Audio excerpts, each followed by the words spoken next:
in terms of Rabbi Matthew and Rabbi Ford, can you give us if you have any knowledge of it, the dynamic of their relationship? Because some people say Rabbi Matthew learned it from Rabbi Ford. Some people said, no, they were contemporaries. They were friends that learned at the same time. Can you clear that up for us?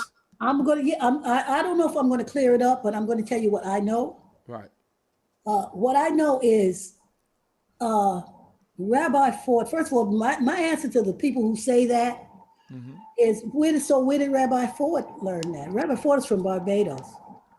Where did Rabbi Ford? Rabbi Ford wasn't Israelite all his life, just like anybody else. Right. I think Rabbi Ford, I don't know at what point he did. I think Rabbi Ford they were contemporaries, number one. Right. They were contemporaries. As a matter of fact, Commandment Keepers was open several years before Beth Abraham was open, before Rabbi Ford had a ministry. Okay. Now, at what point, and this would have to be my question as well. You're saying that he learned from Rabbi Ford. I think that they learned some things together. Okay. And I think that Rabbi Ford may have heard something sooner. I don't know. But I do know that Commandment Keepers ministry is older than Beth Abraham's ministry. So I don't know what Abraham is what is the Ford. place that Rabbi Ford established. That was his temple, 1924-25. Okay. Commandment Keepers, 1919, incorporated 1921. Okay. So, like figure that out, do the math. So I'm not going to, it's not to take anything from Rabbi Ford, because Rabbi Ford was very significant in our order. Okay, they all looked to Ethiopia. As a matter of fact, Rabbi Ford was responsible for arranging Rabbi Matthew Smeta. Okay. From Ethiopia. Rabbi Matthew Smeta is from Ethiopia. And a lot of people don't know that. Rabbi Ford had something to do with that. So people who don't know people like to figure things, they like to add 2 and do and get 8, but they don't understand the dynamics. Okay. They don't understand when he went to settle back in Ethiopia, Commandment Keepers helped support that effort. Okay. And used to send, for years, aid to them. Okay. There were specific fundraisers that went toward that effort that was being done back here in the States. So they were colleagues and they were friends to the end. And we honor Rabbi Ford. The exact moment when Rabbi Ford said, hey man, you know how it goes with you guys. Hey man, look, take a peep at this. What you think about this? Right. The exact point that happened. It's just like Rabbi Matthews. I don't know how much Rabbi Matthews knew when he came to America. Right. So I don't know how much either one of them. So I say to everybody who always like to say, well, Rabbi Ford taught, no, where they get that from is because of that smeka. But rabbis, I don't know who taught what. Right. I do know that they were definitely contemporaries and colleagues. Right. That I know for a fact. But, who pulled whose coat to what, I don't know. Okay. The movement to go to Ethiopia and the involvement of Israelites during the Garvey movement. Can you explain a little bit of that to us? I heard that Israelites were a major part of that whole Garvey movement back in the 20s. Can you explain a little bit of that? Yeah, let me explain a little bit of that. First of all, yes, the Israelites, Commandment Keepers people, a number of them were Garveyites. Absolutely were Garveyites. First of all, in Harlem during that time, it was about Black consciousness. Okay. Because that was an era. That was an awakening. And Garvey was right there in the center of it. As a matter of fact, Rabbi Ford was the musical director for the Garvey movement. Okay. The Rabbi Parris's people were part of the movement. They were actually in the movement. They were actually Garveyites. Rabbi Parris people, Eudora and the other sister, they were Garveyites. Now, Garvey's son said this himself. Rabbi Ford and some of the members of Commandment Keepers approached him with making that the religion of the organization. Right. I was there at that.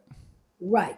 But Rabbi Garvey, which was really strategic, said he would not ascribe. He had too many people of different beliefs and faiths. Right. He would not ascribe to any particular religion.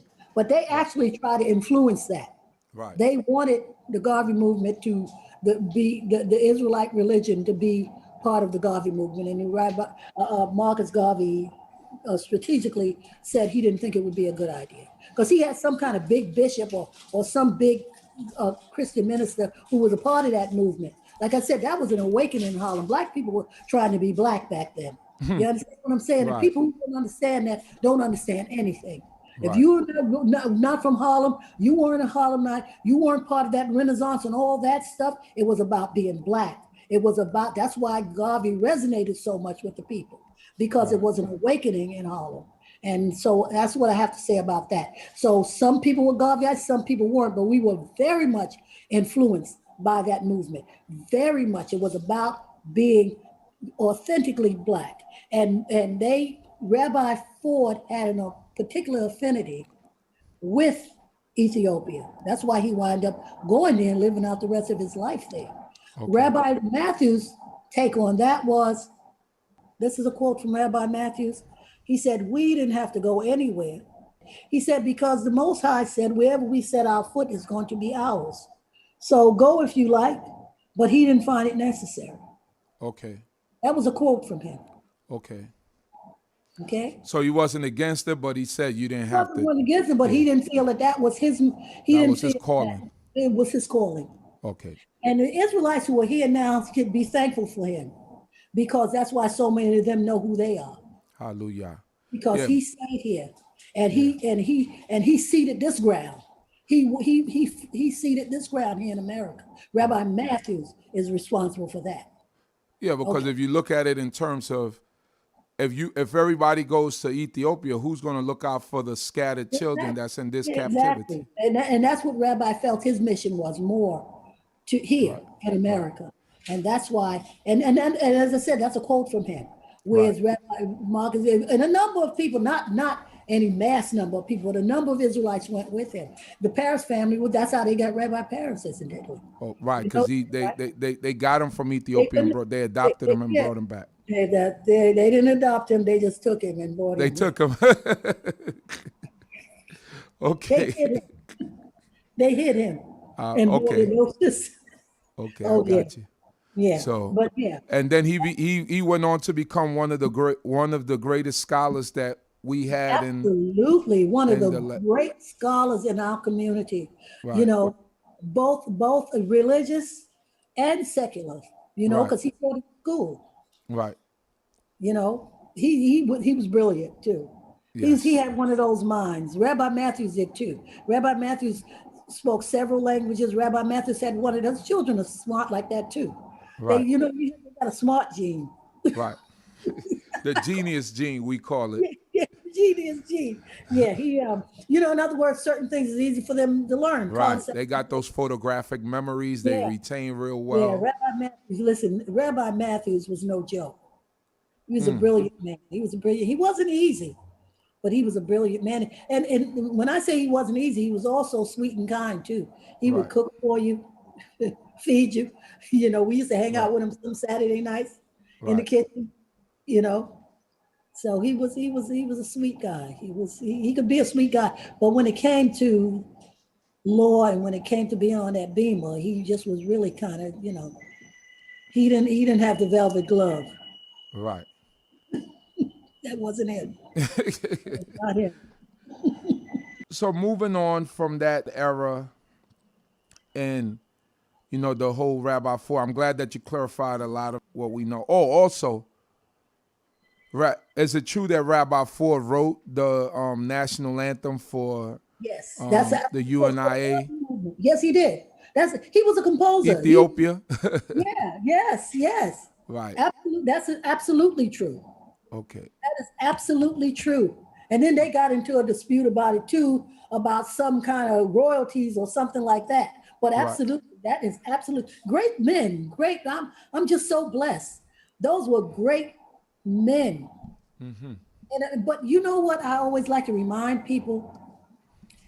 Nowadays, people have a little information, a little knowledge, and they have so much to say, but they need to just think back to those times that these people were able to carve out what they carved out of.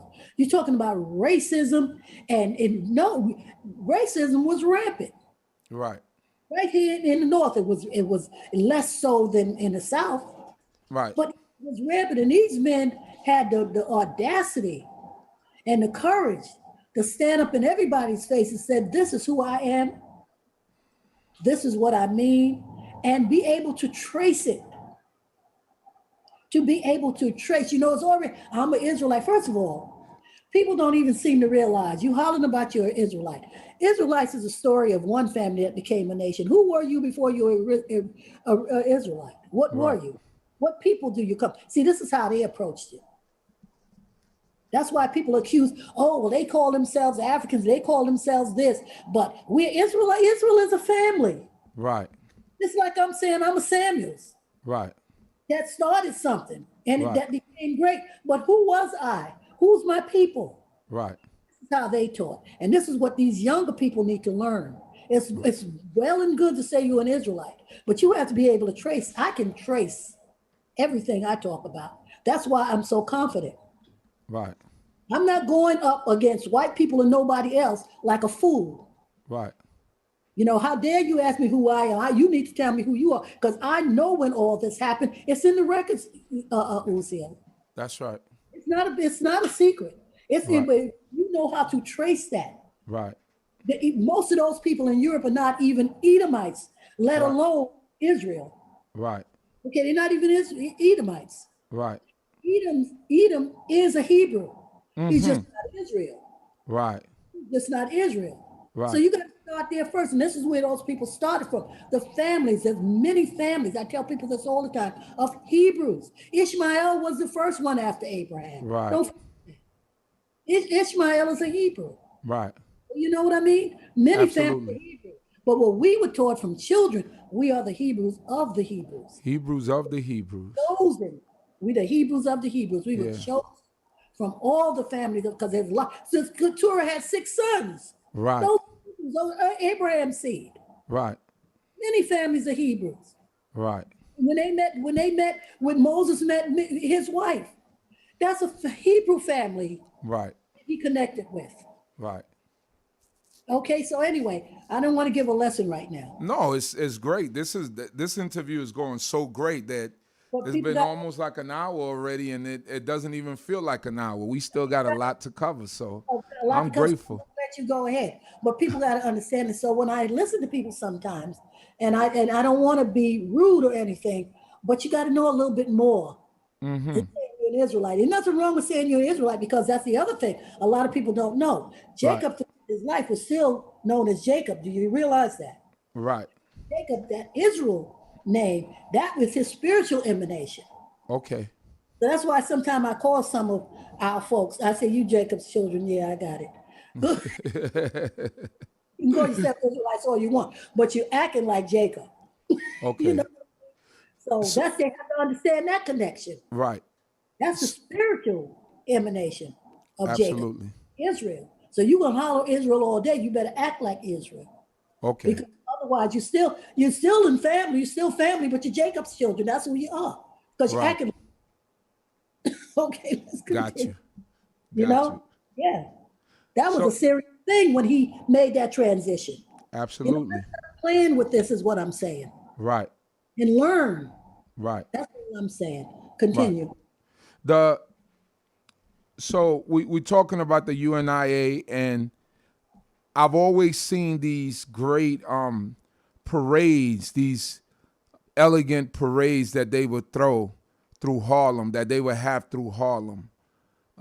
Did your family, your parents ever speak to you about any of that, the No, pageantry and no. and all of the stuff that they had in Harlem during that time? No, we never had a lot of discussion about that. If my husband was here, he could speak to you more about that, because not only was he older than me, I told you his father was Right. part of the movement, and he would have more. He was very connected with that movement. He was very connected. Okay. So he would be able to speak to that more than I could. Because don't forget, I'm kind of young in terms of a lot of things that went on. Now, I'm 78. Right. A lot of these things were happening like a decade before I was even A born. decade before you. Yeah, that's why I figure I was trying to figure out if your parents ever talked to you about it, or if it was something that was spoken of in the Yeah, family. they never talked to me. At the point I was in the world, Okay. they, I guess that was another, they had moved on to another era of their life. Okay. They never, it wasn't that big a thing. They would, of course, they were, everybody was outraged about what happened to Marcus Garvey, the Honorable Marcus Garvey and everything. So they always taught about that. Right. As far as the day-to-day stuff, occasionally they would, because I remember on our block, there was a lady, they called her Dr. Solomon. She was an Ethiopian woman, and they Right. still had a lot of teaching and stuff going on in the community about that. Because my sister Rebecca used to go to one of Dr. Solomon's classes where they used to teach the language and the culture. Right. So that's my sister Joan, who's a few years older than me. Okay. She, but so yeah, so it was still around. But Right. don't forget, I'm little now. Okay. Right. Right. Things that I wasn't privy to. Privy to.